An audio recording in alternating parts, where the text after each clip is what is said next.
back to the 10th floor. It's me, Matt. Hello, everybody. It's Kat. And we are here. You're in the waiting room. And oh my God. All right. So you don't cross Ms. Wu. Okay. Don't cross Ms. Wu. She's going to hit you. Man. Okay. Anna Devane is entering her John Wick era. And we'll get into the details of that later on. You have to explain that to me. I've not seen that one John Wick movie. Anyway. What else? I made 4 images and I shared them on Twitter today. Curtis had a heavenly visit with his mother. You know, a toe across the veil, a decision to be made. Yes. And then what was the 4th one I made? I made a 4th one about oh goodness, it must not have been very important, huh? Was it Sasha? It was Sasha. Okay, I didn't Sasha? see. I don't know. That's what I don't remember. I thought. I don't remember. That's okay. Hey. Well, those are all good. So I put up a little poll in the waiting room. So while everybody's leaving the waiting room and we're getting on the elevator, we're ascending up to the 10th floor. We'll talk about this. I put up a poll. Are we back on board with Chase in Brooklyn? Yes, no, or I never got off the ship. Oh, and what did you find? Well, what did you decide? What did you like? Did you get off the ship? Are you back on board, or do you still not care? Say it one more time. For Brooklyn and Chase. Okay. Do you care? Do you not care? Have you always cared? Yes, no, or I never stop. Oh, gosh. I think you might got to stock him, Mama. Sonny has sent one of his guys to make sure that you are safe. Okay, there is a sniper out there in Port Charles. Everybody take duck and cover, but Sonny Corinthos has sent people to make sure that we here on the 10th floor are safe. I think that was Bahama Jack from the sun, from the hat and sunglass company. That's who he reminded me of, but I think he's gone. Okay. from Disneyland, from the Jungle Cruise ride, you walk through Panama Jack's shop on the way to the boat. Really, I don't know. Don't know. So Brooklyn and Chase. All right, I got off of the ship and I'm back on now. Okay, I took the ship docked somewhere in some beautiful island, as cruises do. Huh? I went out into the villages and I got off of the ship. You know, I enjoyed other engagements. I got to know other people, but then I heard the horn of the ship. Come on back on board. We're doing this thing. And so I walked back on the Chalin ship. I'm there. I'm sold. I'm happy. I want Brooklyn and Chase. I want those 2 crazy kids to be so happy together. This is what I love about Brooklyn and Chase, and it's not so much the ship of them. Mm-hmm. It's the trio of scenes with Granny that are so delicious. It is good, isn't it? That's when they're so fun. Yes, I'm kind of like, okay, I care more than I did 2 weeks ago, right? Because they brought them back together in kind of a cute kind of way, to a certain sentence, Yes. It's a cute kind of way that they brought them back together. So and Granny just Granny just puts an element. You put a little Tracy Quartermain in anything, and it's going to get way better. Yes, and I think that's what I enjoy, and I enjoy the fact that they're snarky with Granny a little bit, mm-hmm.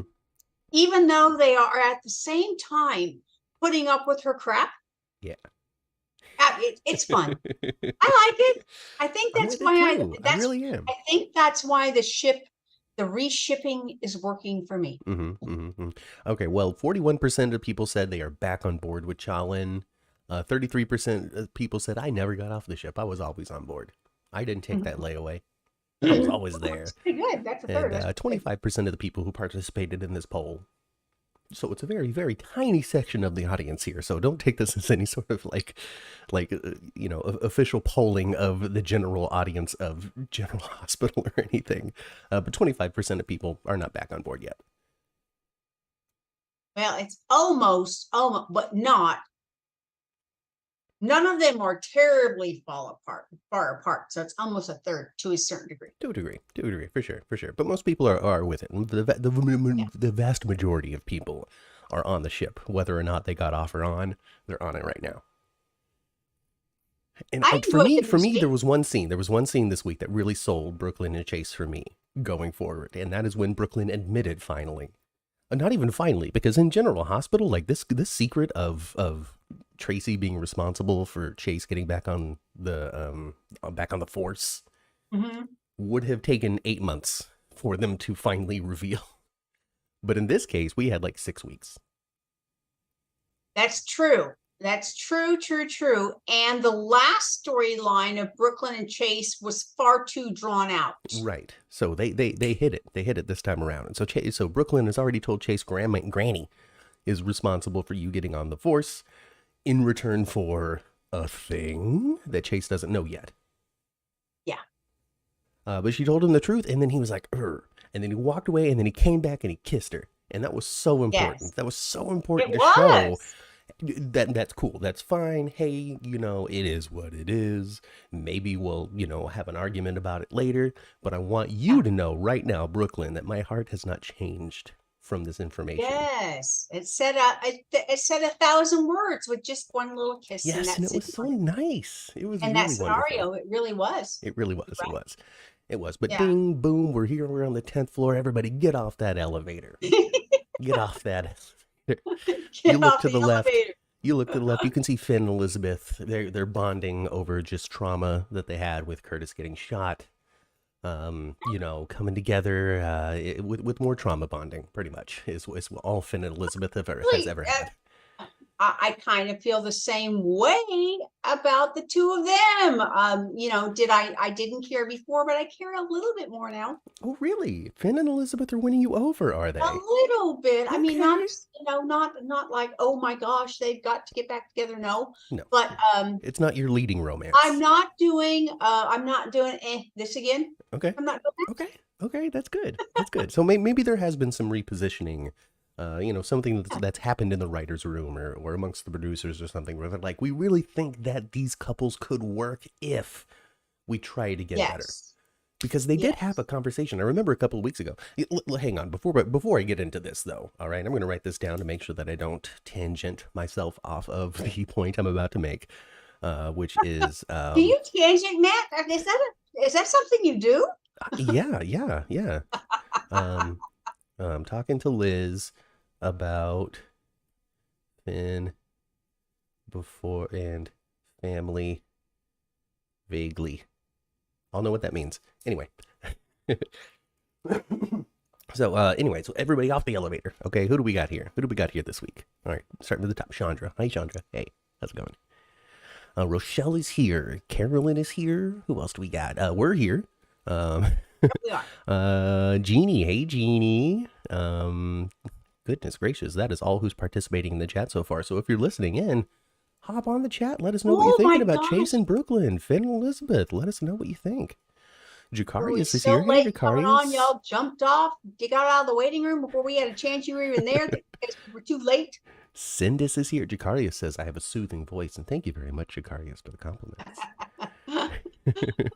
Liz McGowan is here. Hey, Liz. And Stephanie and Angela. Hey, Angela. SoapOperaNews.net Chief General Hospital Reporter, Angela. Oh, see, the waiting room wasn't nearly as empty as we were hoping. We're not hoping. Afraid of. Ooh, Jacarius again with another compliment. Matt, don't you know you have such a nice and soothing voice? You know what? Hey, Angela. If you have a radio job for me out there, if you want me to be hosting some sort of drive time radio show, hook me up. He does have a soothing voice, doesn't he? Oh, you guys are so kind. He does, and it's kind of distinctive. It must be somewhat distinctive because when we were at the convention, Rachel recognized Matthew from only his voice when she just heard him speak and talking to somebody else. So, like good thing I wrote down this note because we've tangented. So I was working at Hollywood Video a very long time ago. You guys remember video stores, I'm sure, so provided everybody's a certain age. But I was working at Hollywood Video, which was right across the street from my house when I was in my early 20s. So it was really, really convenient. It was a fun little job for me. Um, but I was there. I was doing the cashier thing and renting out the videos and all that kind of stuff. And I came up with a little spiel to try to sell candy and soda and all that you're supposed to add on, because you get a little certificate reward if you're the best candy salesperson or something of the month. And, all those little nice things are good to have. But I was able to work out this little speech, and no less than 15 people throughout my Hollywood Video career was like, "Do you work in radio?" I'm like, "No, I don't. I work here. Hollywood Video." With that said, would you like to get a popcorn and soda for $5.99? Now, this was a long time ago, so $5.99 was like, wow, how wildly expensive for popcorn and soda. $5.99, what do they want from us, our blood? Nowadays, hey. It was like 2006 or so. Something like that. That would have made you about 20. Yeah, something like that. Yeah, whatever. Anyway, Krista says, yes, I've wanted Finn and Elizabeth together since Michael Easton's first appearance as Dr. Finn. His first scenes were with Nurse Elizabeth Weber, not Baldwin, and they had a wonderful dynamic. I wasn't there for the first Finn thing. I know that he was suddenly Hamilton Finn and previously had been John McBain 2 weeks previously. No, didn't he have a character between that? He was, Silas Clay? He did he was Silas Clay in between those. Oh, and yeah, that's right. He did the Clay brothers again. He did Caleb and Silas. He did. McBain was his tie-over character from One Life to Live. Yes. That's right. So he was doing the Clay stuff. And he was Silas. Friend of the show, Brett, who's very into photography and like cinematography of soaps and all that kind of stuff. You follow him on Twitter. I don't have his handle in front of me right now, but we've interacted some. To go to our channel or our page at 10th Floor GH and find the interaction there.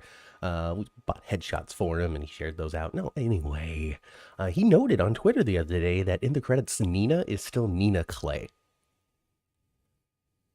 I didn't go back to verify that and check that myself, but if he's saying it, then I'm 1,000,000% sure that it's the truth. So I find that to be really interesting. Isn't it? I find that to be super interesting, especially since they changed the actress who played Nina since. Yeah. So when you go into that file to update the credits and you change, Michelle Stafford to Cynthia Watros, you don't also update the character's name. Yeah. I don't know. It's just a weird thing. It's weird. It's weird for me because clearly it's a different department that does that. The visual department clearly is different than like props. And that evidently they don't give it a once over all that often, do they? Because props, we've seen the cards. We shared pictures on Twitter of it, of our set tour that we've been on twice now. Yeah. Of pictures of like the doctor's cards that they hand out. The business cards, yes. Yeah, and TJ's is Thomas Ashford Jr. So if they're doing that much detail for props, but then like credits is just like, hey, we just got like some random dude at ABC that does it once every 10 years. I don't know. Probably because Matt, the props guy, takes care of that kind of stuff. Because he lives it, he loves it, it is his life. And he doesn't take care of the graphic stuff. Well, hey, props Matt, if you're watching, kudos on the attention to detail that you're bringing to General Hospital on a regular basis. There you go. I've gone out, I branched out a little bit, and we're going to get back to Finn and Elizabeth, I promise. But I branched out a little bit, and last week I watched a week's worth of Days of Our Lives. You did? I did. The whole week? The whole week, all 5 episodes. Wow. I was going to start watching it on Monday. Yeah, watch it on Monday. We'll see what we shake out from there. But I was watching Days of Our Lives, and one of the 2 things I noticed. Number 1, Days of Our Lives, at least in this week, moved several stories along, and that was really nice to see because General Hospital is pretty slow at moving things along. So I don't know if I just tuned in a really exciting week, or if Days is just a little more punchy than General Hospital is. Second thing I noticed. Did you see our friend Steve Burton? I did. He was in one of those episodes. He was getting deprogrammed by Marlena. Yeah, when I saw him a couple of weeks ago, he was being all crazy, and aggressive, and had a silver gun out. No, he didn't have a silver gun, but he was chasing y'all. No, apparently he had been brainwashed or something into trying to kill one of these Damaras. I don't know. Apparently, it's one of the families. There was someone who had a hit on him, and he was supposed to kill him. Yes, and they thought it was the Asian dude and it was our friend Johnny. It was Johnny Zakara he was supposed to kill.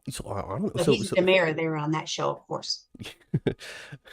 I don't know anything. I don't know who these people are. I don't know what they mean to each other. All I know is that that Steve Burton thought that it was the Asian dude, but it wasn't the Asian dude. It was actually like, I guess, their version of Faison who had done it. So I don't know. Anyway, I don't really know. I don't know Days that. of Our Lives. Anyway, the whole thing was to compliment General Hospital. The whole reason I brought it up wasn't to discuss Days of this week, but it was to mention that attention to detail like props Matt brings to the show. Also, the amount of money that they're kind of spending on the sets and the props themselves is more than what it seems Days of Our Lives is getting.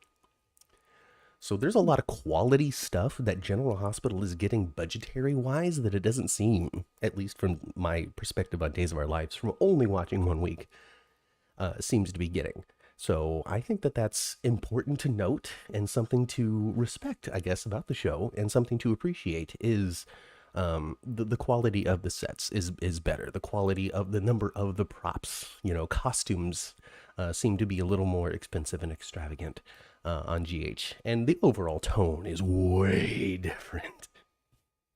Well, I only watched one episode a couple of weeks ago, like I said, and I am going to watch it next week. Yeah. I'll watch it next week. But since I'm not invested in everything, I find, and I'm not sure, I can't even decide really within myself, because I'm not vested in the characters and in the show. Yeah. Do I have an extra critical eye, or is it really not that much as good?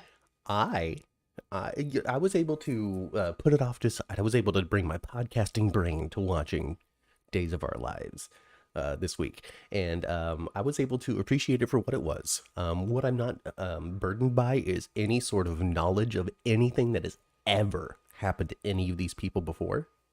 The only thing I know is Marlena used to be the devil. That's all I know. She seems to be the Laura of the show. Anyway, oh my God, we're getting so deep into Days, and I didn't mean to. I'm so sorry if you don't care about Days of Our Lives, folks, but that's okay. Last statement on it, and we're gonna get back into Finn and Elizabeth. I'm not burdened by anything that has ever happened to these characters before, so I'm able to take these specific events as they are. With well, they've done this 80 times, or how come he's pulling a gun on her now? Can't you? Because shouldn't he have shot her 15 years ago when she was a problem then? Like, I'm not saddled by any of that. 100% of it is brand new, fresh to me. So I'm able to appreciate the story beats for what they are. And then I picked for myself, a central character that I decided I was going to be invested in. And I picked it in that first episode. And it wound up being this little girl, Rachel. And it's just because, what the hell are they doing with this kid? Oh my God. But we can get into that later. Okay. Back to Finn and Elizabeth. Sorry for the monumental tangent, but that's okay. The chat's 4 days. They like Days of Our Lives. Okay. Anyway, what I appreciate that they did with Finn and Elizabeth was a couple of weeks ago. I don't know if Elizabeth was talking to Portia or she was talking to Terry, or she was talking to somebody that's in her circle. And it was about the previous experience that Finn and Elizabeth had, but they took all of the detail out of it. They said, we didn't connect. This thing from our past came up and got in the way, and it stopped our momentum and yada yada. I do remember that. It was Terry, I believe. Yeah, but they didn't say, well, because from my perspective, I accidentally killed Finn's ex-wife. It didn't work out. Like, they didn't go into the specifics. They just said, well, it's been a rocky start due to circumstances from our past, essentially. So I felt like that was kind of like the reset button that they were kind of hitting in that moment. Was. Where they're just agree. We are confirming that all of this stuff happened, but forget the detail. Erase all of that from your mind. I think that was very smart of them, actually. Hey, Kelly. Because it was really dumb when we saw it. Yes. And they knew that it wasn't working out, too. It's even dumber when you hear about it. So here's the thing. Like it. Right? And yes. So you watch it and it's dumb, and then somebody tells you what happened and you're like, that's what it was? Are you kidding me? Like, that's not even an exciting soap story to tell somebody. I am so excited on a regular basis to tell people about the digital memory swap that they did with Franco. because that's just such an exciting, stupid soap story to tell somebody who doesn't watch soap operas. And it's so well, it's got a good beat for you because it's sci-fi sort of. It's super goofy sci-fi, and it involved Franco, who when I started watching GH again, even though I knew who Bobby Spencer was, and I knew who Laura is, and I knew who Franco was when he was James Franco. I know who Elizabeth is, had connections to those characters. Franco was kind of like my central lead-in for rewatching General Hospital, getting back into it. I can see why. A few years ago, I remember really liking it. I remember really liking Roger Howard in that role, how he interpreted Franco. I really enjoyed his relationship with Elizabeth. The fact that we have lost that connection on GH, I think, has been very sad. Yeah. But yeah, and then I kept on calling him. He's like my Tad, man. He's like Tad Martin out there. just Funkle, the fun uncle. Yeah. There was some fun Michael Knight stuff this week. Oh yeah, all the time though, all the time. So anyway, I don't know. Finn and Elizabeth, that's fine. They made out, or they kissed each other. So I guess we're moving forward with that once again. We are getting Finn and Elizabeth 2.0, and that's okay with me. I liked it. And I think if they leave, I think they can't put anything silly on them again, okay? But I like the idea of them being like this super team, within the hospital, him being, I see that. Robin I and like Patrick. That. Yeah, exactly. What was it, Dr. Hardy and yeah, Dr. Hardy and it's Graham Audrey. and Grandpa. It's Audrey and Dr. Hardy kind of thing. There has been observation from the fans out there that they're getting very similar kind of like vibes, especially from not the locker room scene, but the break room scene, where they were playing backgammon and all that kind of stuff, and took a break to drink coffee, and just the type of interaction they were having and the type of connection that they were building between Finn and Elizabeth reminded some experienced fans of what they did with Audrey acting more like a true couple. I don't remember his name. Steve Hardy and Audrey. So they're acting more like a true little, true to be couple, showing that kind of interaction more. People that like each other. They're friends. My big detriment when it comes to this pairing is really how Finn is depicted as so just like clumsy in love. It's just I've never grown away from being 15 years old. I just don't know how to do this. Even though he has a kid who's been married several times, and it's a good thing. Good thing for him that feathered hair is coming back. It never left Michael, so good for him. So whatever, it is what it is. We're gonna get it and we're not gonna get it. It's not up to us as to who these characters ultimately date. So we're gonna watch it and we're gonna like it. We're gonna watch it and we're not gonna like it. It's kind of just the thing that we do. But I like it right now, and I like the element of bringing the kids into it too. You have to say, it's part of the charm. Part of the charm of Franco and Elizabeth was their family time. If they can recapture that at all with Finn and Elizabeth, that'd be good. But he's going to have one really good, true connection to one of those three boys, and he does not currently. No. I mean, the only one of the three boys that had any airtime ever was Cameron. So yeah, they get along, but he doesn't have that great tie. Like, Franco had a real connection to Jake. Well, then maybe, just maybe, hey, like the video, everybody. Just do that right now. Just click like. Maybe we're gonna get it so Finn and Elizabeth wind up like moving in together for the sake of the kids type of crap that they were talking about a couple of weeks ago. I don't hate it. I mean, I would like to see Elizabeth. Why not? Whatever. Just do it. Mix it up. Shake it up. I would kind of like to see Elizabeth settle down a little bit. Yeah. But with Finn? People were saying they want Lucky back. No, necessarily. At this point, they just want Lucky back. Well, yeah, I want Lucky back. I don't want her to go back to Nicholas and be the forever couple. No. I wouldn't want that. It would make sense that her forever partner would be a doctor. Yeah. Angela suggests that this time it's going to be Elizabeth's connection to Finn's kid that brings them together rather than like Franco's connections to Elizabeth's. Oh, that could absolutely work Because too. she has talked about Violet an awful lot. What if I do try this and it doesn't work out? And then, like, Violet is affected by it. I mean, when it comes down to it, if you take this out of Soapland and put it into the real world, which is a dangerous thing to do when you're watching a soap opera, please don't do this very often. But if you take this out of Soapland and put it in the real world, this decision is epic when it comes to like how Violet might see love and relationships in the future. Because right now she's super in love with love. Violet is. She thinks it's the most beautiful thing in the world, and she wants everybody to be happy together.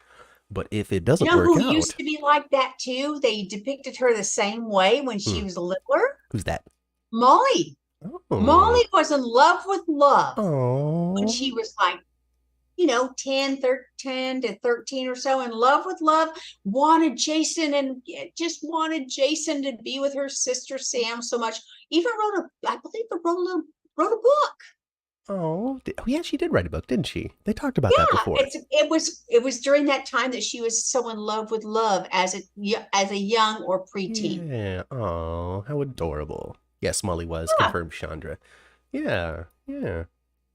Not if Lucky and Elizabeth are toxic again. No. You don't bring Lucky back to make it a toxic relationship. You bring them back after realizing the errors of their youth. And they can give it a real mature shot. That's what you do. Absolutely. Absolutely. You bring, They can talk about the past, and they can be like, remember that time that you were so drunk that I started sleeping with Nicholas? What a crazy time that was for us. And I don't think the cast is quite broad enough for this in this age group. I think we need a few more young adults. Okay. But the people that are doing stupid things, they need to be more like Jocelyn and Dex's ages. That's your ages where you do dumb things. You bring someone back into your life after all this time. You just do stupid things with them. I don't like it that way. Lucky to have them come back and be doomed. No. I think that it's a perfect time, a perfect opportunity, perfect landscape, perfect audience interaction right now for them to bring in more of the young adults, for them to expand the college age group to a degree. Shows like All My Children used to do that on a somewhat regular basis, where there would be times in which they would swell a particular portion of the cast to tell stories for a little while, and then a serial killer would come in or a disaster would happen, and 6 or 7 of those characters would wind up being killed. Slayer or somebody something like that would happen to kind of clear the clutter a little bit. But there were points in time where they're like, okay, well, Bianca is really getting into enchantment and all that kind of, or whatever it is she did. She's going to have a girlfriend, and that girlfriend's going to have a rival, and that rival's going to have a sister. And now we have 3 or 4 different characters of this age group that are bringing in, and then the Satin Slayer comes in and kills that whole family, that kind of stuff. I think that they could do that. I think that it's totally okay for you, the royal you, not you, mom, or you, the audience, but for someone who is creating a show to bring in a character that you only intend to have for 1 or 2 years. And just have that 1 or 2 year arc and be done with it. And what we've established on General Hospital is if you're a good enough actor and you're good enough friends with Frank Valentini, you can come back in and play a different character. Yeah. Give it a little bit of time. So, I mean, that's starting to happen. I don't know if that's starting to happen on soaps an awful lot, or if that's just something that has been on soaps and I've just never noticed. It sure has happened on our show.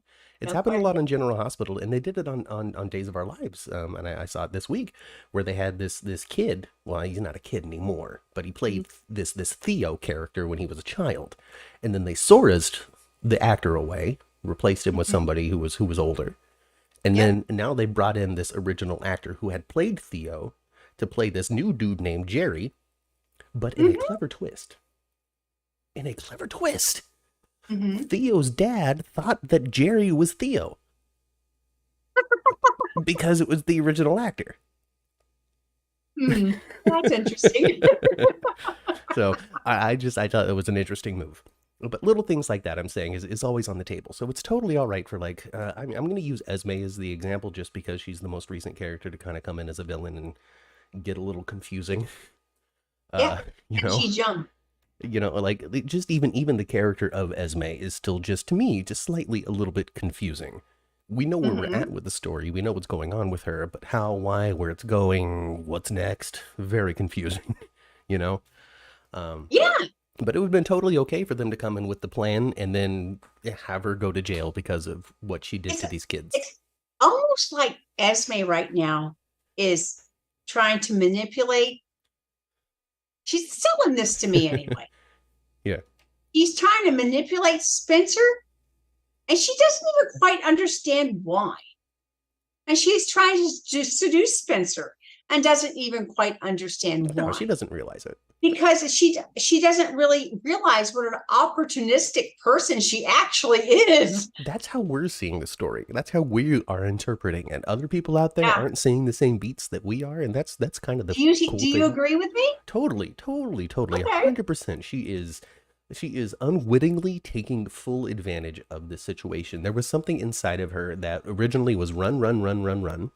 And then when Mm-hmm. she kind of came to the realization that I really can't run away from this, something inside her brain, something deep that she doesn't realize and recognize, switched on to, well, then let me make the most of what this is. Mm-hmm. Let me then have the full family unit, mommy, daddy, son.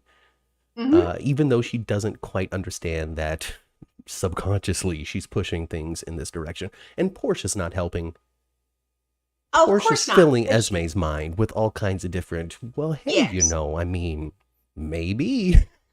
She's just really, really, really trying to encourage her to try to steal Spencer from my daughter. Please do it now. Yes. Yes, yes. Oh, here are all kinds of different plans and ideas for you to isolate Spencer away from Trina. Yeah. Yes. So, yeah, I totally agree with you. I think that that's what's happening. And it's only a matter of time before She's gonna really slip up. honestly, you know what it is? It's only a matter of time before Spencer tries to use that as evidence. The evidence is found out as false, and then Spencer has to go to jail to go film another show. I know everybody's mixed about it, but I love it that when Jocelyn goes into I'm my mother's daughter mode.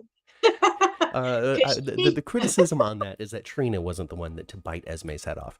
Um, Well, I like that better actually, hmm I don't know because but to me it's a little strange. Yes, I understand the desire to see Trina do this. On the other hand, too, though, I also, other than maybe one time they made Sydney Michaela do it 4 years ago, she hasn't really been the type to jump down somebody's throat. At least the Tabiana Ali version of Trina mm, hasn't been the type to necessarily get in somebody's face and call them a terrible person, a royal bee, and all that kind of stuff. no, they have to have pushed her to the edge, and Right. then she will let you have it. Um, So especially if your I name don't is know. Spencer. Yeah, I don't know. And then at the same time too, Trina has also over the last several weeks, at least from what I can remember, kind of been the proponent of we need to wait for Esme to remember before we can go at her. She was kind of the first person to, well, maybe not the first person, but the first person to really settle into that decision and stay in that decision. Yeah, yeah, she has felt that way. It's like we need to make her responsible when she knows what she's done Right. and can take responsibility for it. Yes. Yeah. Everybody That's else is when we like, no, should hang make her her now, responsible. string her up, You burn the know, witch. that's when we should make her responsible for what she's done when she knows what hmm she's done. Especially when we can actually prosecute this, because as it stands Yeah, right now, it's kind of up in the air as to whether or not we can actually charge her for this. And I think and to a certain we had that degree, confirmed in the chat several weeks ago, a couple of months ago, when this whole thing came up. Can Esme be tried for her crimes when you have no memory? Like, take it out of Soapland, put it in the real world. If this was a real situation, could the mhm. courts try you for something that you legitimately have no recollection of? Therefore, I think, therefore I am. Did you really do it? And they said, I think Kelly might have actually been the one, but she's Canadian, so it might be Canadian law, not American law. But somebody had said that they would be found unfit for trial type of deal. And it would be like an insanity plea type of Yeah. thing. So I don't really know what the punishment for something like that would be. Well, all Probably Esme has to therapy. do is go visit her mom And her mom will give her all kinds of ideas on what to do. She just tap into her badness. That's what Esme can do. Well, Daisy is convinced that Esme has already regained her memory. I wouldn't be surprised. I wouldn't be surprised either. Surprised either way, really. Either way. I heard that Allie Mills is on her way back. Well, that's exciting. To portray our favorite nutcase, Heather Weber. BLT Eaton. Heather Weber. Heather. I'm ready for it. So Chandra says that the decision was wise to wait, but she hopes that it doesn't drag on forever because she wants Esme to be faking at this moment. Me, I want it to be a blatant reveal. I want it to be her having people. Oh my God, Twitter would have a meltdown. But if they spent like that hour-long dream sequence style episode on Esme, kind of like having flashes of like Ryan and Heather and the nanny and flashes of her past as she reconnects to her villainy throughout an hour would be a really interesting concept for an episode. And then at the end of it, she just wakes up from sleeping back to normal. That reminds me of the Joker. Yeah? Yeah. I don't know. I mean, so we can do the Joker. We can have the Jack Nicholson Joker Batman sequence where Prince is playing in the background and he's going through the museum breaking things. But really, it's her breaking the good things that she has developed in her memoryless life. You know, just a relationship with Laura, smash. You know. That's a passenger, right? Was in that too? Yeah. She played Bruce Wayne's little love interest in that one. Daisy says she thinks it because of Esme's reaction to Ryan and Heather being mentioned. You know, actually, it was a very like, oh, don't you mention my crazy parents. Maybe. Just wait for her to do Avery Pohl, for her to do those weird like eye things that she did when she was hugging Nicholas that one time. That would be, and she did that more than once. Yeah, she did it a couple of times. It was like this weird I'm crazy tick, and it was brilliant. And they should bring that back. Maybe what will happen is they will have some kind of reveal of paternity, and it'll turn out that Spencer's really the daddy, and she's going to do a wiggly eye and remember it all. You do want Spencer to be the because dad. she'll be shocked. She'll be shocked to know that Spencer is the dad. Just like everything. Because they've had her say at least 2 or 3 times how in layman's term, many different ways of what a absent, good for nothing, missing dad poor little Ace has. Hasn't she? Yes. Yeah. Whenever she mentions Nicholas, she makes it a point that he is just a deadbeat missing father. Well, that's every because time. He is. Well, that's because he is, but she he got knocked over the head. But that's what she says every time. In some way. Goodness. What sort of Nicholas are we going to get back, man? You know? Yeah, like, he got walloped over the head and kidnapped. That might be enough to put him back on track and make him into the Nicholas that everybody had loved previously. Now, you guys, this is what I'm on board for when it comes to Trina and Esme. When it comes down to her being found out for any crapola she becomes accountable. Trina should be involved in those scenes when she truly becomes accountable. That makes sense. I will say, though, that over the last couple of years, when it comes to Esme's crimes, we have gotten the least amount of Trina reaction from everybody else. You know, we know exactly how Joss feels about it. We know that Trina was like, well, we can wait. But when it comes to, like, how deeply these events may have affected her, we had, like, the witness stand where she had to admit that she used to have feelings for Cameron. And that is pretty much the extent of seeing where Esme has pushed Trina. So there's plenty of perspective to still tell on that end. Now, I would love for Trina to be part of some kind of setup, and it works. I'd love that. Well, I mean, she was kind of almost like, I mean, she was like, let's use this as evidence right now, right now, right now, right now, right now. And then Spencer was like, well, maybe it's not real, so we should wait. She's like, okay. Um, so maybe. Now she I already would knows like that to see. Spencer actually kept the evidence, and that has been kind of like this Yes, little but I soft would like her to be able to set up revelation. some new when maybe she really kind of believes that perhaps she's lying and does remember, or she could set her up to show her true colors. Yeah. Not necessarily remember who she is, Mm-hmm.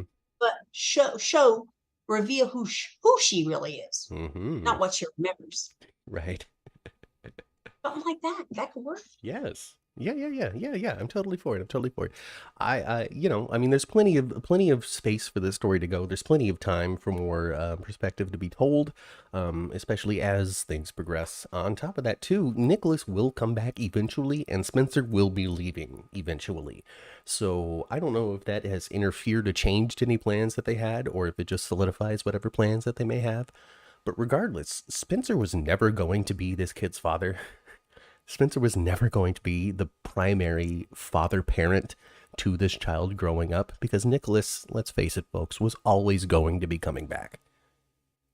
Yeah. As soon as they didn't really kill him, yes. He's the last time they back. showed us Nicholas, he was barely alive, but he was hanging on. Yes. Yeah, he was all hooked up to some machinery with Mason looking Next to over it. Mason. Right. So, so who knows? Who knows? Who knows what'll happen? I can say that not much has happened over the last couple of weeks when it comes to this particular story. So, Spencer was there for. I mean, we've had actually more development when it comes to Trina's relationship with the Ashfords. Her connection to that family, responding to Curtis's dire situation, not even being able to be in the room with him anymore. So worried about his fate. I watched Thursday over, usually I watch Friday show over again. Right. Not this week. Mm-hmm. This week I watched Thursday show over again. All Curtis's scenes with his mother having a picnic. Wow. Yes. So Donnell Turner had me crying in 45 seconds. Okay, like when that scene opened up and she was like, Curtis Ashford, did you eat all of the potato salad again? Did you eat all the potato salad again? Yes. and then just the emotional waterfall that we got from Donnell Turner immediately upon him portraying Curtis as realizing this situation, the hole in the blanket, the picnics that he shared apparently with his mother as a child, like being in this cherished childhood memory, frozen in time to a degree, while he had a toe on the other side of the veil. Yes. It was beautiful. I really like the depiction of, well, if you go help Tommy, you're gonna die. Yes. If you choose to be with us, if you choose to participate in these events, then this is where you're going to be. But if you choose to not, then you can go back and the subtle way that was sort of portrayed and stated, I think was brilliant. It was beautiful. It was beautiful, and actually, his mom was encouraging him to go join Tommy. So I find it to be help interesting. him with the car and get on, and we'll go together. And when she realized that she had a granddaughter down there that she didn't know she had in some way, she didn't know she had. You have a daughter? When she realized that she had a daughter that Curtis was leaving, she changed her tone. Yeah. And encouraged him to go back. You gotta go be there for your kid then. Yeah. Yes. I find it interesting because we've had now two toes in the other side of the veil depictions of almost dying. Willow had one a couple of months ago, and now Curtis has had one now. And in both times, this family member has encouraged the other person to stay. And I find that to be an interesting take on, who's ferrying you to the afterlife. The encouragement to stay is different than what I would expect, and different than what I've seen previously in other shows do. Because usually they're like, you have so much more to live. Don't stay here. you know, like Tad, you know, hanging out with Jenny and these other characters that had died when he's clinging on to life, and they're like, "You have so much to live for. Don't stay with us. Yeah. Get the hell out of here." Well, that happened a couple of times with Jesse, and Jesse never told him to stay there where he was. You know, Stone has never told Sonny to stick around. You know. So I find it whoever's helming these scenes, I find it to be an interesting insight into how they kind of foresee what might be happening on the afterlife. Because I don't find it to be a problem necessarily to be encouraged to stay, because this is heaven. This is where you're going to want to wind up eventually anyway. Place. Why would I encourage you to leave? This is paradise. You are here. Why wait to come on back? Come on in, kid. So I can kind of see that perspective. It's weird though, because last time I could spin it in being like, well, Harmony's a dark entity. She's trying to get Willow to die. Right. Because she's now a demon because of how horrible she was in life. Yes. But this time around, I can't say that, oh, Irene's a demon trying to get Curtis to step out of the mortal coil. But regardless, that was my weird, deep musings after I stopped crying when I was watching that. And it was very nice. Somebody in the chat said that when Donnell was in State of Mind with Maurice, that they talked about Donnell's mother's passing and how it deeply affected him. So that might be some sort of, informed experience that brought the performance, or even some sort of inspiration for the entire sequence. Because we know from the convention that Donnell actually has a lot of creative control over Curtis. Mm-hmm. And that's not from contracts or anything. That's just from having good ideas and a good relationship. Yes, absolutely. So absolutely. So that's been nice. Yeah, he seems to have like a real love and a beat on Curtis as a character. Yeah. So that's been really nice. That whole sequence, and it wasn't very long, but it was nice. Yeah. You know, we got TJ and Trina kind of calling to him from the other side. You know, hang on, Uncle Curtis. Yeah. Come on back to us. Yeah. And the last thing that TJ said to him that really, like, he said, Trina, you come back for Trina. Yeah. Come on back for Trina. Huh? Who's that? I liked how in the beginning of the interaction, Donnell Turner played the early conversation as if Curtis was reciting lines. Like saying what he should say in the moment about the potato salad, or about repairing I can't quote it, unfortunately, but there was just a disconnect of like what he was actually saying, because he knows he was kind of supposed to in this situation, versus also trying to figure out what the heck is going on. Where am I? What is this experience? Yes. And the whole thing was great. Kelly wants to know who played Curtis's mom. I don't know, but I did see that she was on General Hospital before, but a couple of years ago, as some other person. I heard someone say that she looked like Gladys Knight. She does not. She looks like Gladys Knight 30 years ago. Gladys Knight doesn't look like Gladys Knight of today. When Gladys Knight was a little younger and had a little more weight on her, that lady looks like Gladys Knight a little bit. Yeah. But as of right now, in today's world, no, they don't look anything like right now. To me. Cheryl Frances Harrington, according to Angela, played Irene. So there's the answer. Cheryl Frances Harrington. I don't know who they are. Oh, goodness gracious. Well, they were beautiful scenes. Well, Amelia, I missed your question, so you'll have to ask it again and maybe I'll answer it. Let's see here. Amelia, you're easy. And I loved all the stuff in the waiting room too. With the family getting together and Aunt Stella being good Aunt Stella and not being not bad Aunt Stella. Aunt Stella. Excuse me. I loved all the family stuff in the waiting room.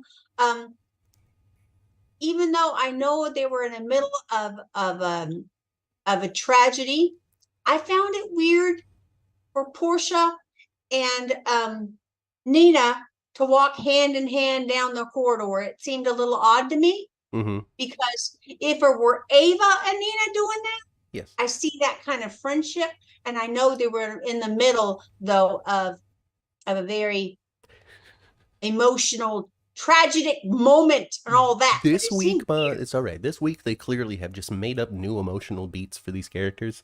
In a way, like, okay, so Nina and Portia are closer friends than we realized. Okay, cool. On top of that, like, for some reason, TJ and Molly just absolutely flipping to hate Christina. Like, they hate her guts.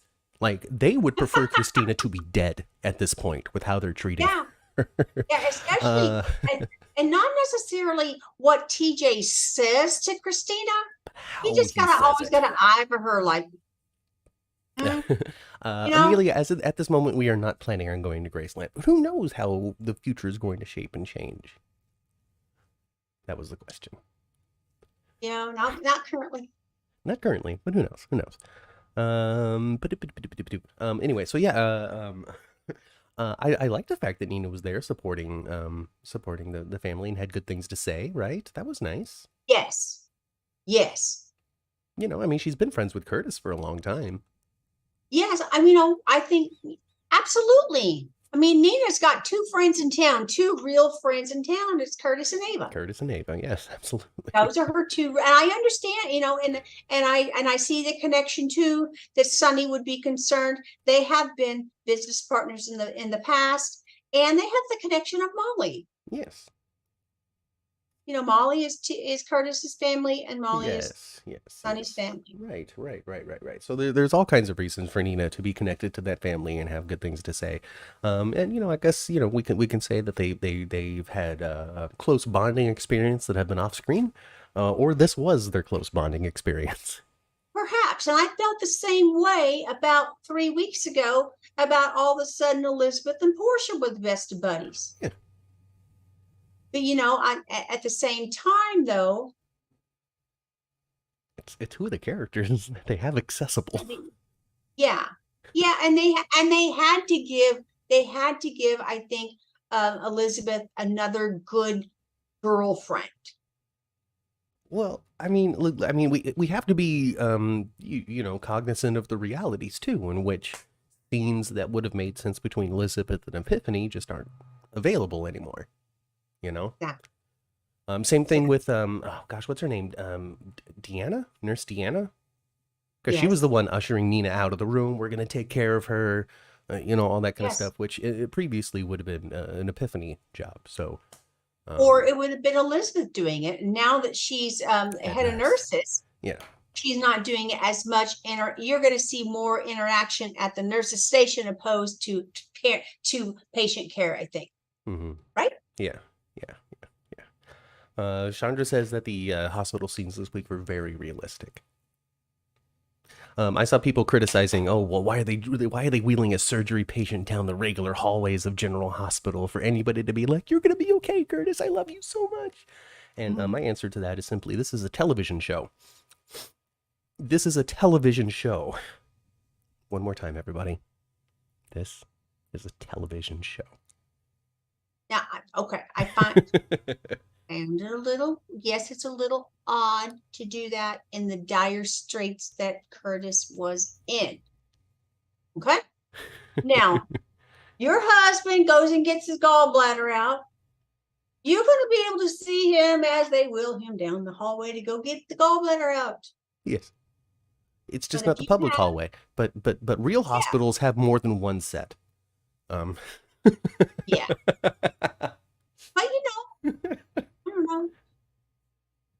But I don't know.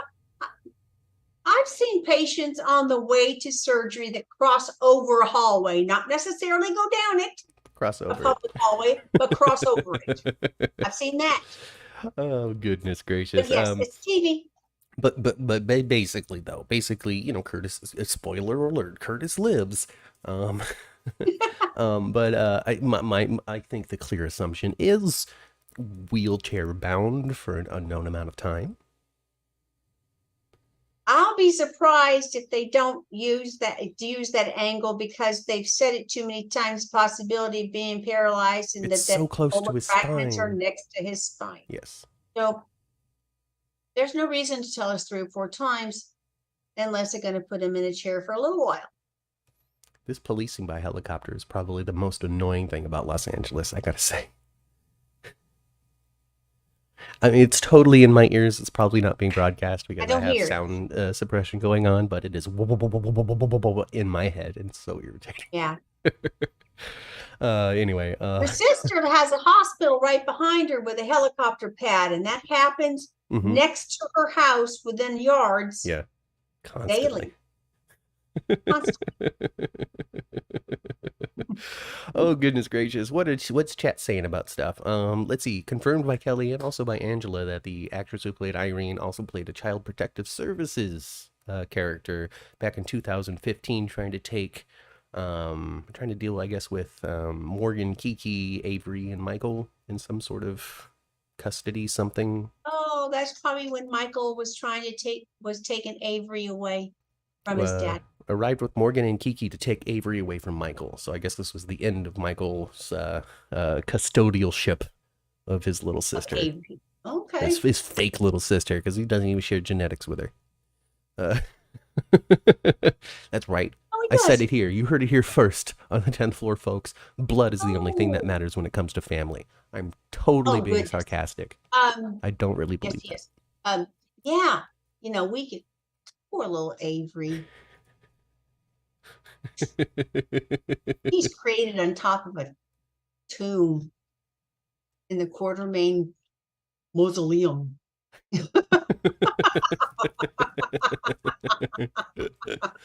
Oh my goodness gracious! He's scarred for life, no matter what. So Willow came home. Yeah. And she immediately apologized to her man that they just can't do it yet. I know, that was. And he's like, that's fine. Nifty. That's a good thing. You have a chance to really recover. Yeah, and he's sitting there on the couch like, well, duh, Willow. I'm not a stupid man. I know that you're still kind of sick. What'd you think? I was going to get you home and just rabid you immediately right here on this couch? I mean, haven't I shown you that I'm an understanding and sensitive partner so far?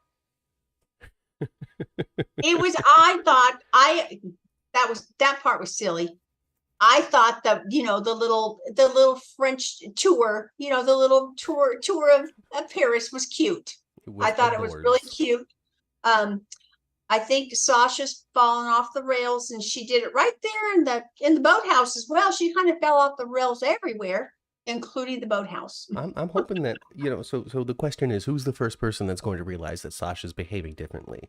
And I really want it to be Sasha that realizes that Sasha's behaving differently. At this point, like she has been through so much and experienced so much. They even showed her the video, and it's like she didn't recognize herself. Yeah, and she's like, "Oh, I don't remember doing that." Like, I feel like she recognized herself. She didn't recognize the behavior of herself. Yeah.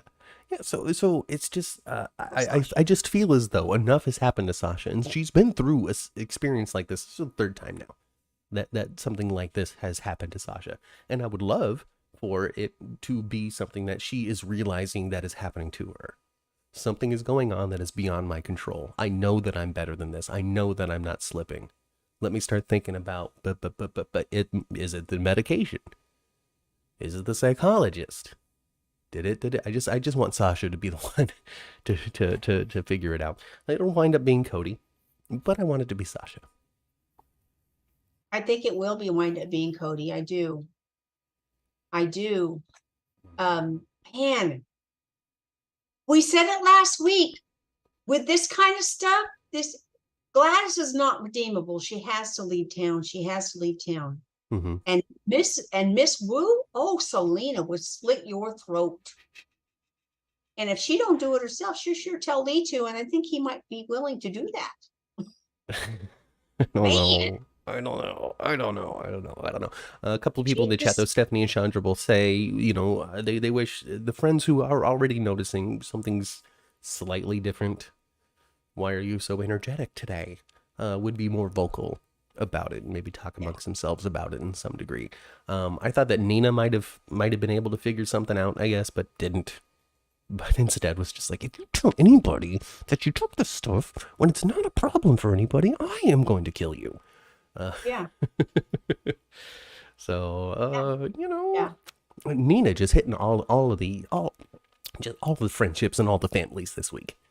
Yeah. Having fun nuptials, loving scenes with Sonny. She gets to go and be there for the Robinson She Ashford is clan. ripe She to gets lose to, it all, isn't she? oh my goodness, isn't that what they're doing? They're just reminding you of everything that Nina has. Yeah. They're letting her get like if I could just touch it, like yeah, like that. Yes. Chandra says that Bonnie Burrows is also upset with Gladys, and she's playing the role for sure. And that's a good note, Chandra, and I'm glad you said so because there's been it's very in right now, especially when it comes to people who interact with General Hospital on Twitter. It's not like it on Facebook or Threads or anywhere else, but on Twitter it's very critical. It's where you go to see some extreme criticism for General Hospital. And amongst this extreme criticism is how could they be doing this to Sasha? How come we're always drugging people? This, that, or the other thing. Okay, cool. If it is offending your sensibilities, please watch a different show because this one's not for you. Anyway.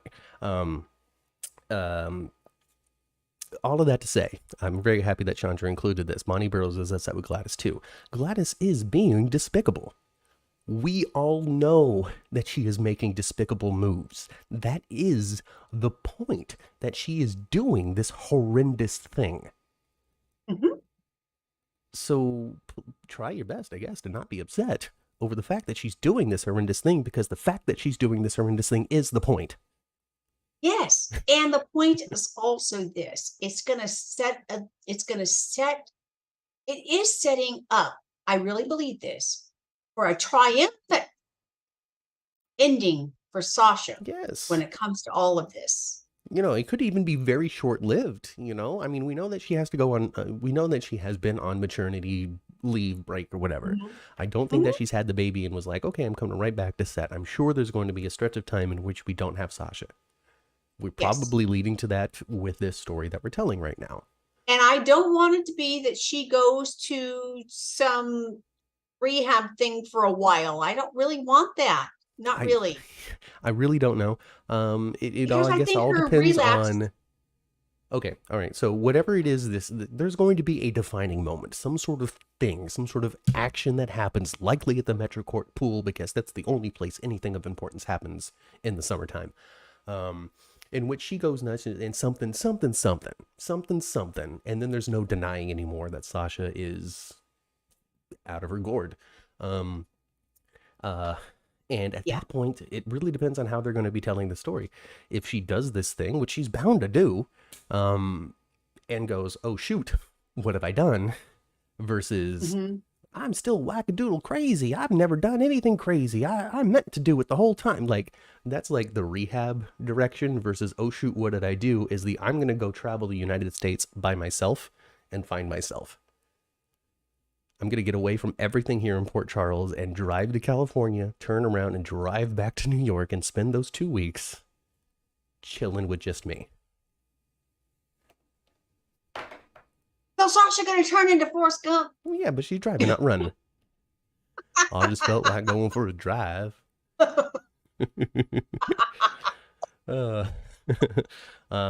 If Sasha wants, she could sue Gladys, says Tyrone. Gladys doesn't have anything to sue for. No.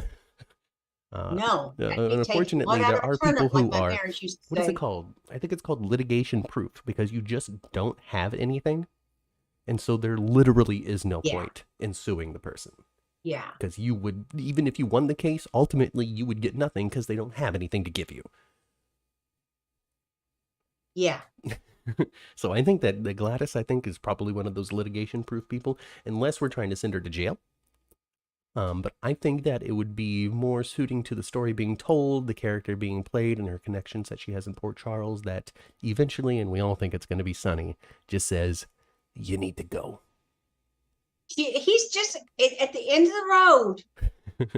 Sasha is going to break her down, and then Sonny's going to walk in and throw her out of town. Yes. I foresee... Sasha breaks her down to nothing. Yes. Sasha's going to break her down to nothing first.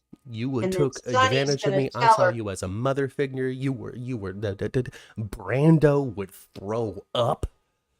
Yes, all that kind of stuff. She's gonna just, and And at the same time, even though Gladys has done despicable things, this in that moment is going to break her heart to be told these things. Yes. Because she actually does love Sasha. She does love Sasha. She does care. She's shown it. Because I think there was a moment in which the doctor was like, okay, so like I could come up with a reason to take the medicine away from her if you've changed your mind. You know, and there was that moment of, no, keep it. No, so. He decided Sasha's fate twice. Right. And it's just, and it isn't to steal from her. Oh, I mean, it is to steal from her, but it isn't to steal everything from her. It's to cover Gladys's butt is what is really the main thing. And feed her addiction.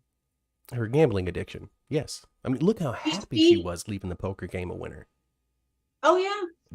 Cody did the wrong thing. Okay, one, not only did he cross Ms. Wu and get slapped for it and almost die, but two, he fed the monster. He gave Gladys a win, that high. Yes. They could play this to be so beautiful for everybody if they chose to.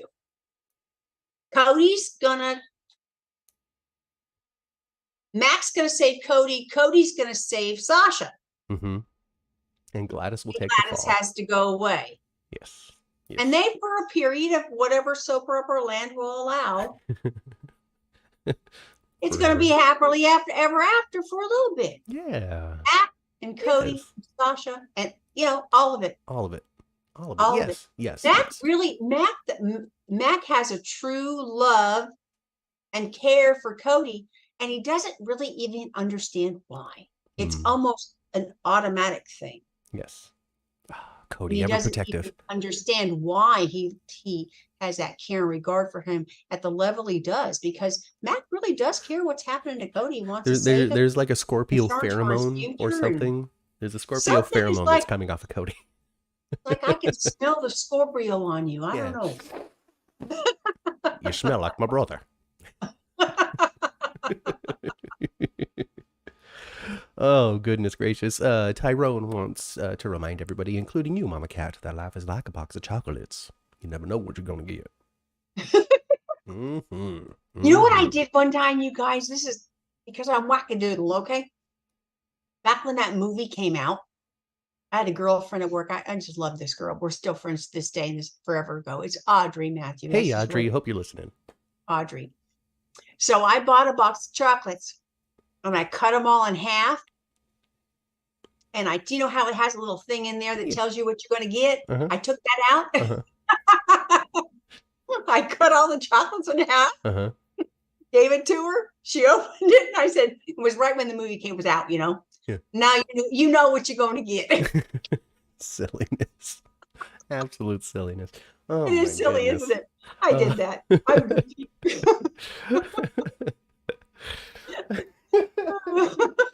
Oh, just goofy gifts for people.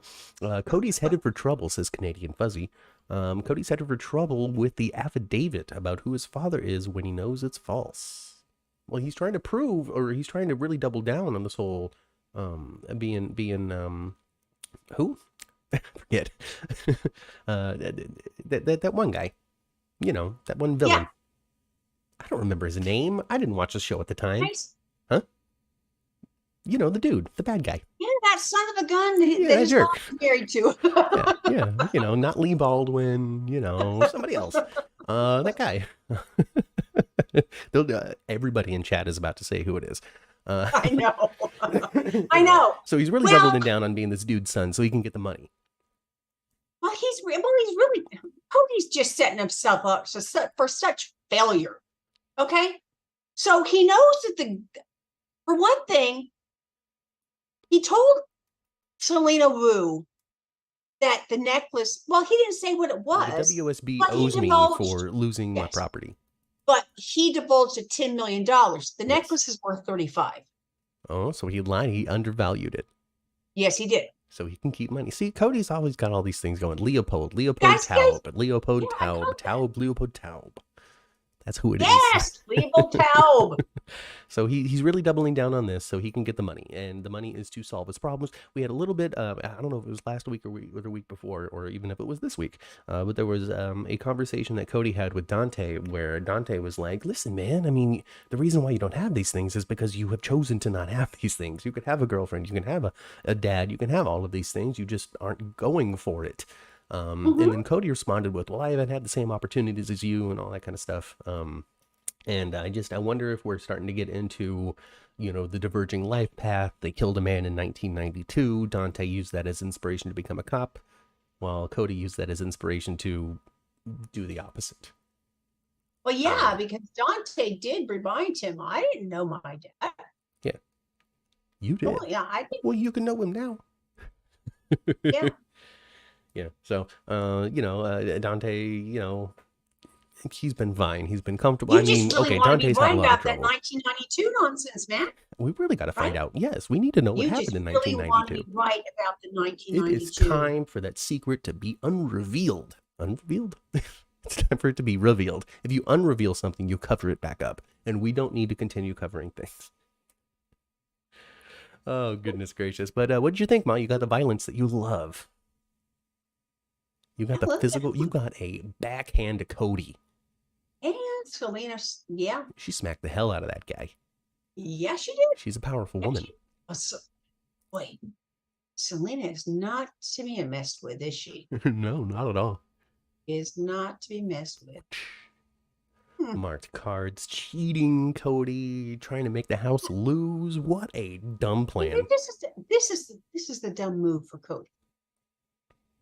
Don't leave the deck behind.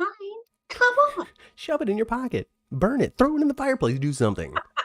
Drop it in the margarita mix. Do anything other than keep it on the table. Lee, go get the cards. Let's see the cards he had been using during the game. I hope Cody becomes a brother figure to Maxie to give her more story. I don't know what's going on with Maxie. I'm really hoping for Stixie. I love that. I do. Yeah, Maxie, great character. I like the little argument that she had with Lucy. Yeah. And then Brooklyn reveals, it was me that took the vial. And then also they always come back to this, and it's going to be a really fun moment because there's fun in the Marty Gray Deceptor stuff. Like it's a lighter storyline. This isn't heavy. This is a fun story that we're doing. And with that is going to be Maxie and Lucy both realizing that nobody rehired Brooklyn and she just started showing up again. Yep. And that's going to be enjoyable because they're not going to be able to find her hire date on paperwork or anything. They're going to realize that that payroll hasn't issued a check for BLQ in quite some time. And they're going to go, okay, something is very wrong. What's going on? Yeah. So that's going to be super fun. I would love to also interview Lydia Looks as Chandra. Here's the thing about actor interviews right now. The first statement about actors interviews, number one, is they're incredibly difficult for us to get. So anything that you can do to help us get attention with these people would be helpful. So, tweet us, react to the show, leave comments, subscribe, all that kind of stuff. Boost our numbers and we'll be more attractive. Yep. The second thing is with the SAG strike that just started this week. Amongst that is requests to not do interviews and podcasts and promotional things and all that kind of stuff for the stuff that you're doing. Now, we understand that soap operas are under net code and have a different agreement and they're still going to work and they're not going to picket lines and all that kind of stuff. And we, on one half of our hearts are very grateful that we're still getting soaps. And on the other half, it's a bummer that they're not able to go and participate like the rest of the union is. But with all of that said, we're going to respect right now the SAG strike, and we're not going to be asking for interviews. Anything that we had in the pipeline is frozen for the moment until all of this stuff clears up, because we do want to be respectful to the process and make sure that these people are getting what they deserve, really, I mean, we as the 10th Floor Podcast aren't going to move the needle on our own, but just morally in my heart. We'll wait for everybody to go back to work. I didn't know. Excuse me. Who knows how much longer it'll last, baby?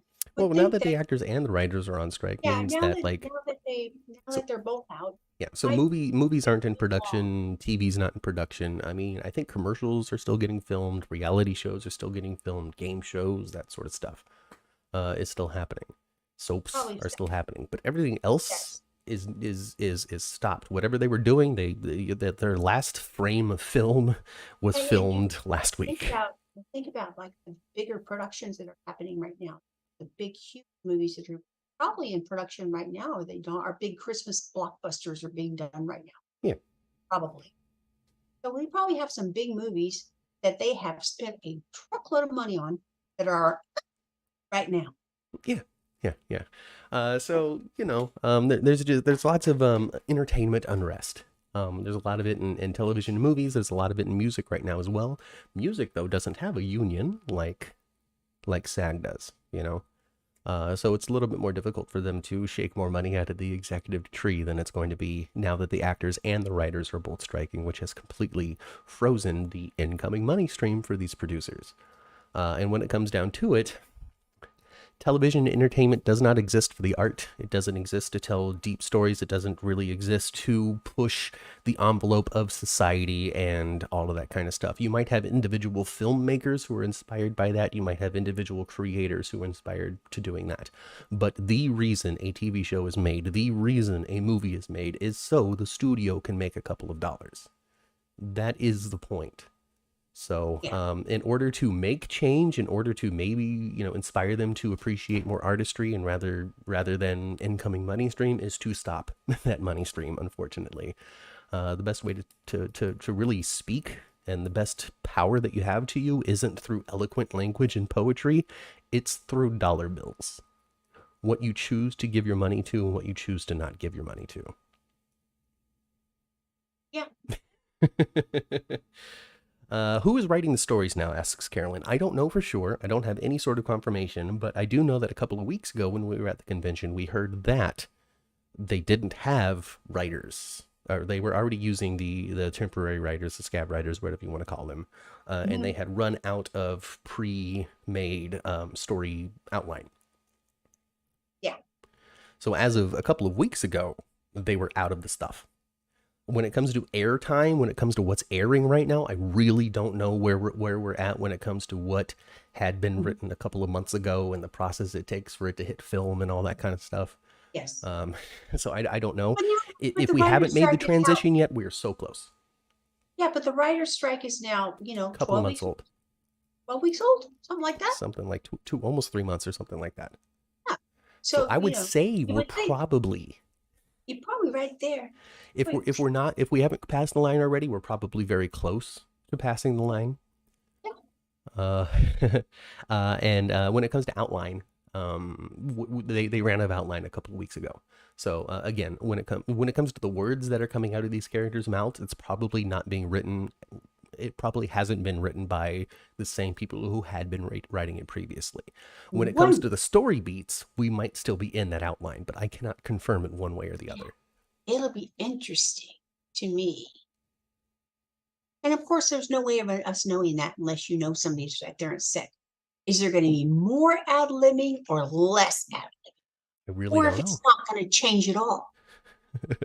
Angela says that we're currently still seeing the regular writer stuff, and scab stuff won't start airing till fall. Angela is pretty plugged in. Ooh, Maybe she knows more than I do. even. The falls, to me, my gut reaction to the falls seems long. I feel like I don't feel as though they were that ahead of writing, but again, I can't confirm it. All I can do is just say my heart thinks differently.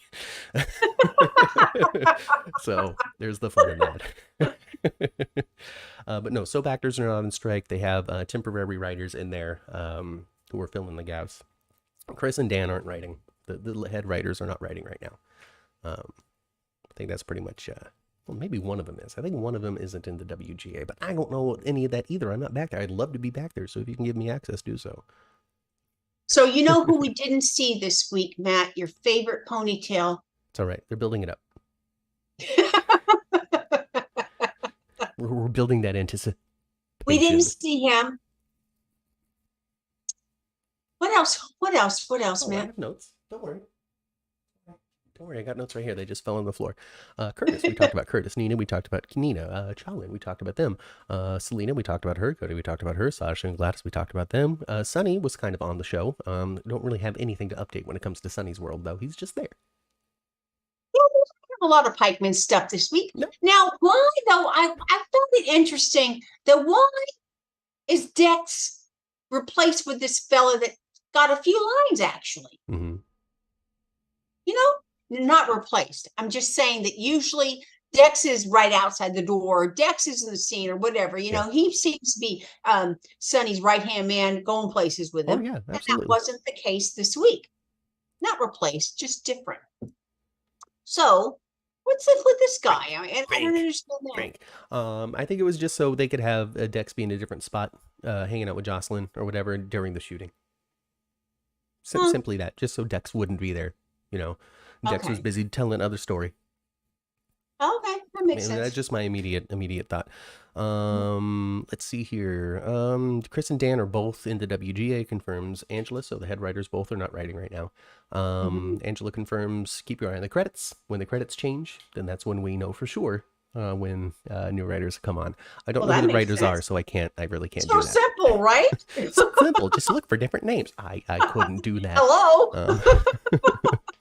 So I'm going to rely on other experts to tell me when that happens. And then GH's Fi-Core writer is actually one of their directors now. Who is it? Is it Fido? Is Fido writing everything? Because that would be fun. I would let Fido do it. Oh, Matt, ask him. Holy crap. Let's see. Gabe might be working for Pikeman. You know, when it comes down to it, I think the gunman left with the SWAT team. I think he like put a helmet on or something and snuck out of there when everybody left. Because we haven't talked about Anna. All right, here's the thing. Anna, our cover girl. Okay, the image I chose this week. Anna Devane, entering her John Wick era. So John Wick is a series of movies, I think there's 4 of them now, about an assassin who got out of the assassin game, got sucked back into the assassin game, and then now at this point in the saga of movies has had everybody turn against him, and now he has to fight against people who used to be his allies that are now trying to kill him at no end. So, and he's a super action hero, and he always wins a fight, and he's super good with a gun, and he's just like, And that's portrayed by Keanu Reeves. Okay. So, Anna Vane entering her John Wick era in which the WSB and all of these other assassins have turned on her, and now she's going to have to fight enemies and other people who are trying to make a name for themselves by taking out Anna, or maybe trying to collect some sort of bounty that has been put on her head. And so she's not worried about the WSB. She's not worried about one person who's painted murderer on her door and took a shot at her. No, this is going to be her going through that person and that person and that person and that person and that person as 5 or 6 different people come through Port Charles trying to kill Anna. That's what I want to see. That's what I want it to be. I wouldn't be a bit surprised. And I think that's good. That could possibly be one of Sonny's newest adventures. Why not? Sonny's on every adventure anyway. Give him that one. And she's had a couple of good scenes with Sonny. Hey, Nathan. Let's see. He's probably filming now. They returned to GH when college classes were over. So, okay, they're talking about William Lipton as Cameron. Angela's watching the writing. Too. Yeah, give it time. So we're only halfway through the summer. And just because they said he'll be back for summer, that doesn't necessarily mean he will be back solidly full time for 3 months playing a major storyline. That's not what that means. You actually look at the season, there is still 2/3 of summer left. Yes. Right. Jeannie hated the DVX storyline. Okay. That's fine. The Fi-Core writer's name is Gary Tomlin. I don't know who Gary Tomlin is, but cool. Write it. Hopefully you know GH well enough to make it good. Bring Anna's dead daughter from All My Children back to life and make her going after Anna, says Canadian Fuzzy. That's an interesting take. Leora back from the dead trying to take Anna out. Only if crazy dad comes with her. I've been raising Leora this whole time, Anna. Keeping her secret from you. Training her in skills. Patient one for the whatever project it was. The Veritas syndrome or whatever. The serum. Oh, goodness gracious. I think the gunman was the guy leaving the hotel room. Yeah, Krista, like I was saying, they could just kind of like pretended to be one of the good guys. And I think someone else, there's going to be probably another near miss of some kind. Perhaps a victim, or I don't know. I don't know. Somebody's gonna catch another stray bullet, but it's not going to be the last time somebody takes a shot at Anna. So when's JPS coming back? Whenever Laura does. Yeah. Unless he comes back early because of the danger he heard about. Yeah. Oh gosh. Because I remember them originally asking Yuri to come with them, and then suddenly it was Valentine. So, Yeah. And they'll probably bring Nicholas back with them eventually. I guess if they find him, maybe we'll go back and we'll just get a big Kevin and Laura Kevlar as their smash name. If we get a Kevin and Laura big caper, a week of them over in Russia trying to get Nicholas's boudet. Yeah. Something like that. Yeah. When the Scab Writer Scripts airs, says Amelia, I will not watch. That's how you support the writers. Okay. Totally your choice. Whether or not you give your time to General Hospital is a personal choice. Nobody's going to force you to watch. Nobody's going to say you have to watch. I mean, we're not going to, at least. This is General Hospital, not The Walking Dead. No more Back to Life. Oh, come on, Daisy. You don't want a soap to soap. That's what it's coming down to. You don't want a soap to be sudsy at all, do you? You want it to be flat. You want it to be clear water. Well, Daisy, it just won't be a soap if nobody lies and does something stupid. From what I understand, you gotta have people do things that are stupid, and yet gotta have people lie. You gotta have people lie. You gotta have people cheat each other in major ways. You have to have somebody be a blatant villain that never gets their comeuppance. It's soap trope. Soap trope. We all watch or don't watch. It's true, everybody. It's true. Some people even let it all like they let GH stack on their DVR for a long time, and they'll blast through it. They'll watch the stuff that they're interested in. There's many different ways to approach how you want to watch it. My granny did that before DVRs were a thing. Granny, she would record All My Children on VHS and skip Erica Kane every time. Or at least skip her in the prison. There was this one storyline where she was in prison that Granny just didn't like. I remember that distinctly. I remember that one of the storylines I really remember watching with my mom was when Tad came back. But he wasn't really Tad. That's when he was owner Ted? of the owner of the vineyard crap. Remember that? I don't remember it, but I remember people talking about it, and it's actually come up. Yes, around that time. It's come up because Jackson was on General Hospital this week. Super fun to see Jackson on one of the episodes. He was on this week, and then so they were talking about, connections to Pine Valley. We got Michael Lee Knight there. He looks just like Tad Martin. I think we talked about him being like a cousin last week, something like that. So it's been on people's minds, and people have mentioned too the Ted thing. The last name of one of the ex-wives is Martin. That's what they showed us this week. Did they really? Right? Did they? Yes. Oh, I must have missed wife that. Number. Am I right, you guys? Wasn't wife number 3? Her last name is Martin. I don't know. You tell me, everybody. You tell me. Lucy. Was Martin. I dreaming it? Oh, Lucy Martin. Lucy was Lucy Martin, says Chandra. So I guess it was Lucy's code name where she took the Martin last name. Oh. Whatever. Who cares? Whatever. Lucy said her name was Lucy Martin. Leora was the daughter of Dr. Hayward Nana. Yes, she was. And she didn't survive very long. She died in infancy. It was very sad, and it was what broke up Anna and David. Those crazy kids would still be together today if it wasn't for Leora. We don't want to lose GH. If we don't want you, it'd be easy to cancel it. But that doesn't mean that you have to. Don't ever feel like you're forced. This was also something that came up on Twitter this week, Ma, but I wasn't going to dedicate a bunch of time to it. People being forced to watch because if I don't, then the show's going to get canceled, all that kind of stuff.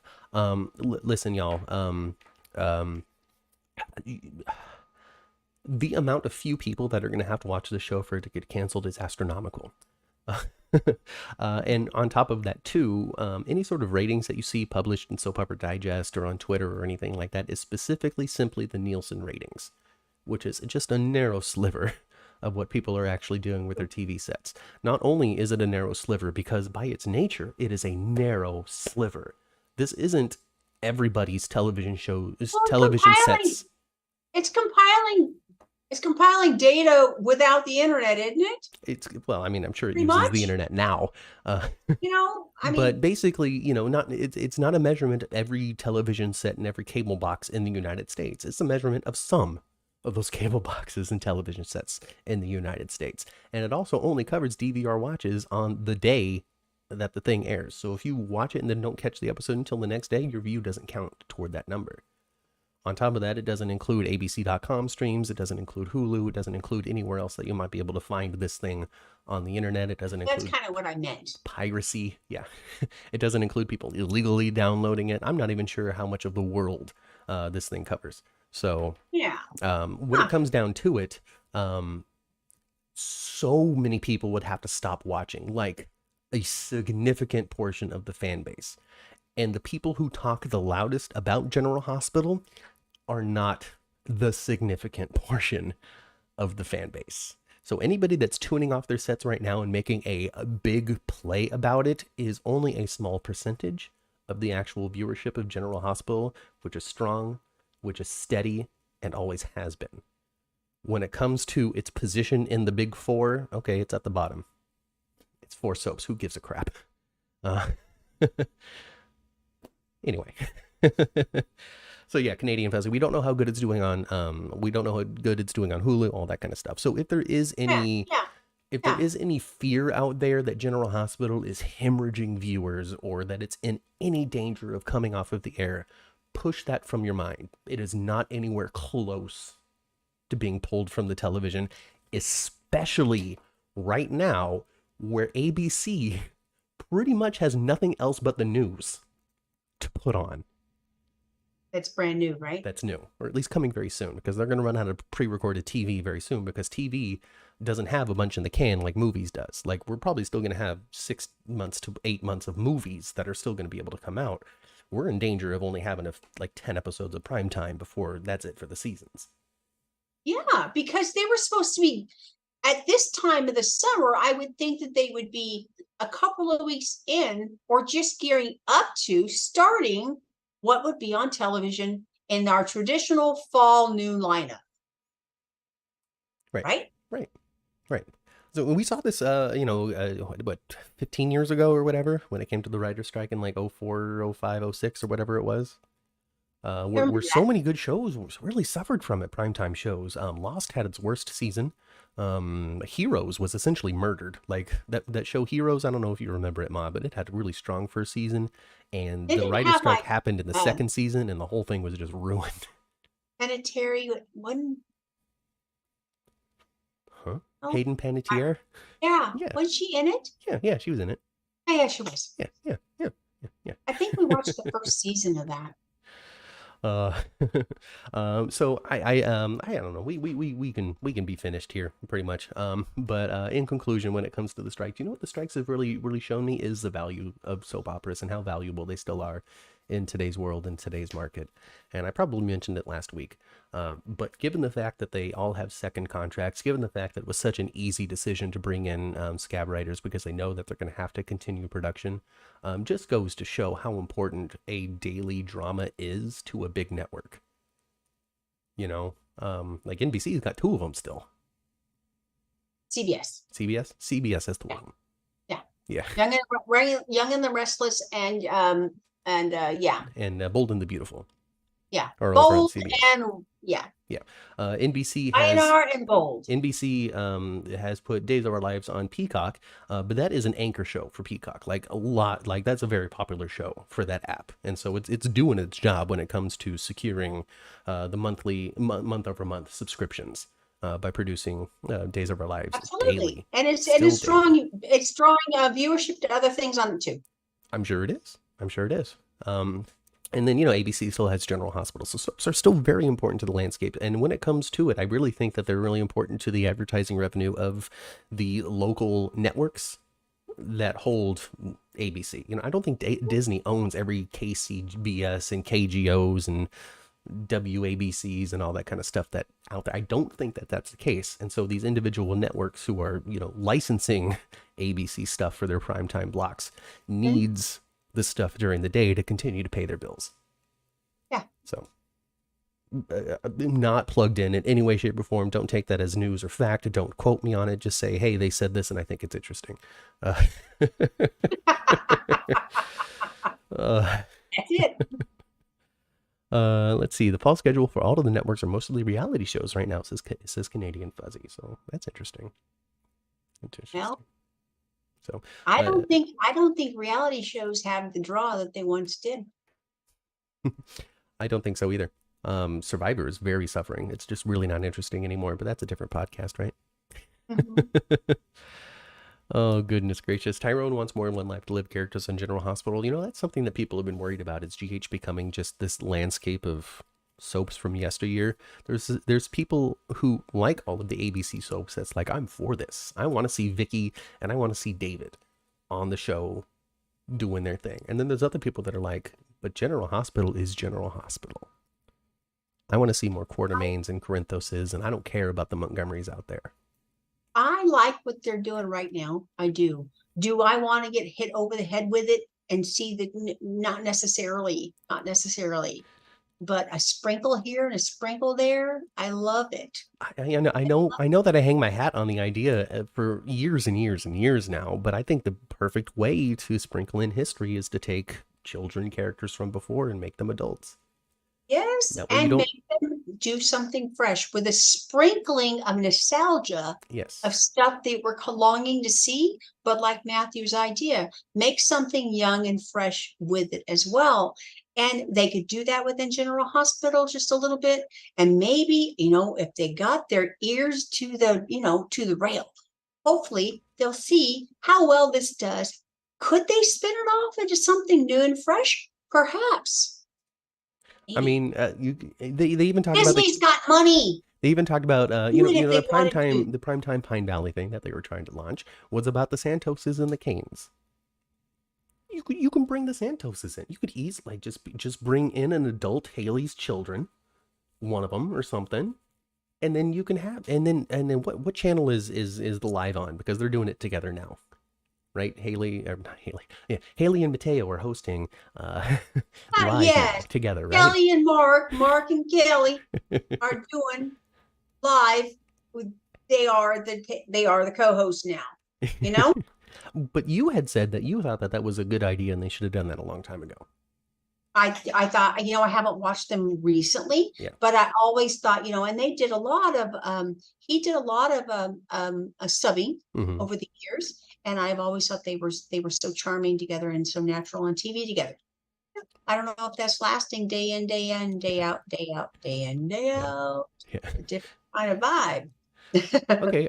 In conclusion, we're heading to the elevator right now. Jeannie says that she logs into ABC, CBS, Peacock, and other cable networks through her AT&T Uverse and her internet thing. So in Jeannie's case, she is an active viewer of all of the soaps, it seems, but her viewership is counted in secret by the networks that own these platforms, that own the websites. So if you're watching it on abc.com and you have to prove your cable network by putting in your thing and all that kind of stuff, that's not watching it on your TV account. Uverse doesn't necessarily know what you're doing, but abc.com does. And so abc.com is going to log that view, but then they don't share it with anybody. They just keep it. So they do have some data. They have data, but it's secret data, and that is part of the big strike right now. Is before things can get syndicated and in the deals that Ryan's made, When something gets syndicated, they get a little bit of money per every time that it's aired. Even over time, it diminishes down to cents on the dollar, essentially, depending on how old, I guess it is. Because I know this from Miss Haight, who wrote that one episode of Star Trek. Like, she still gets a residual check every once in a while because she's got a writing check on it. It's like $1 now because it's been 40 years. Yeah. But she still gets the residual check for it. It used to be much bigger. So there's an example of how that used to work. Nowadays, if somebody turns on A Matter of Honor from season 2 of Star Trek: The Next Generation that she wrote, Paramount is keeping that information, not sharing it with anybody, and the writers and actors and directors and everybody who used to get extra money for this don't get that. So a big part of this strike right now is to also release that information and put a pay structure on it. How much do we get per view of this stuff? So anyway. A couple people on TikTok, I actually forgotten her name. Mm-hmm. She's on SNL. Currently? Huh? Currently, yes. I don't know her name. African American, large framed woman. Are you talking about Leslie Jones? Leslie Jones, that's one. Yes. She's not on it anymore, but she used to be on this. Okay, I thought she was currently on it. Okay, I saw her this morning. She was talking about the strike, and she just brought up all kinds. She was a little bit of a rant. She had some foul words, but she was passionate. And she explained a lot of it, she was kind of going after some hater kind of people too, saying, oh, you guys are all rich, blah, blah, blah, Well, she broke it down and no, we're not rich. There's a few of us that are rich, but the masses of us are not rich. No. We're barely making it. Because I didn't become famous and make money until I was 47. And damn lucky to ever do it. Yeah. I saw a statistic that like 85% of working actors in SAG, in the Screen Actors Guild, make less than $27,000 a year. Yes. And all these other folks that because of the strike, they're out of work as well. All that crew stuff, all the crew. PAs, directors, set builders, secretaries, transportation, your payroll, account, everything off. Hollywood is kind of frozen. Yeah. And she was just making a point that this is not a woe is me party. I'm rich and I'm not. It's not. No. It's 5 people at the very tippy top of these pay scales are getting $200 million a year for saying, yeah, make that movie, and then kicking their feet up. The argument of, well, I mean, they're at the top. They're making all of the decisions. If they make a wrong decision, the business is over. So they deserve to make the most because they're deciding yes or no. Folks, come on. Even if that was the case, that everything rides on like Bob Iger's shoulders, who's the CEO of Disney. Say 100% of Disney's success in all of their different holdings, their channels, Disney Channel and Disney Plus and movies and this studio and that studio and this thing and that thing and everything that they own. Let's say everything is on Bob's shoulders. Why is it 112 million? Why is it 200 million? Why is it not 5 million? And that's really what the question is. And we're getting off on a tangent. Nah, we're talking about real stuff. But anyway. Yeah, absolutely. I'm just, I guess I would just have to say when it comes to the strike, I agree with them. Yeah, I think everybody should.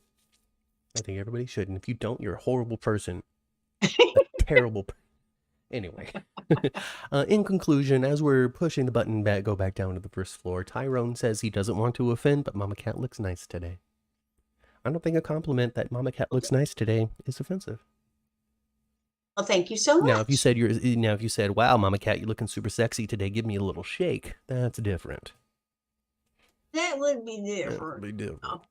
So let's not do that. Let's get out of here. Let's get out of here. Let's go back down to the first floor. All right, let's go to the parking garage. Go to our cars. Let's tune our radios to previous episodes of the 10th floor, which you can find on all of your podcasting platforms. Your favorite one. Reach out there, search for us, you'll find it. And if you can't, reach out to me on Twitter at 10th Floor GH, and I will point you in the right direction. While you're there, give us a follow. If you want, you can chip the show $5 on buymeacoffee.com/10th floor. If you can, if you're so inclined, if you can afford it, do it. Do it. It helps us out. It pays for that audio server that we have to pay for every year. Like and subscribe to the channel. Like the video. Leave a comment when we're done. Come back and watch it again and give us an extra view. Share it with your friends and family. There's really no danger at the hospital right now, so there's nobody to duck and dodge from.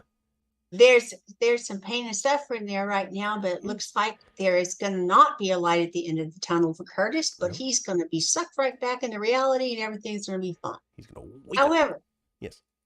He might not be able to wiggle his toes for a little bit. We'll see. Yeah, we'll see. We'll see. Kelly, thank you very much for calling me handsome. Sometimes I feel like I am. Sometimes I don't. But I think that's just being alive. All right, folks. Go spend some time with your families. I've been Matt.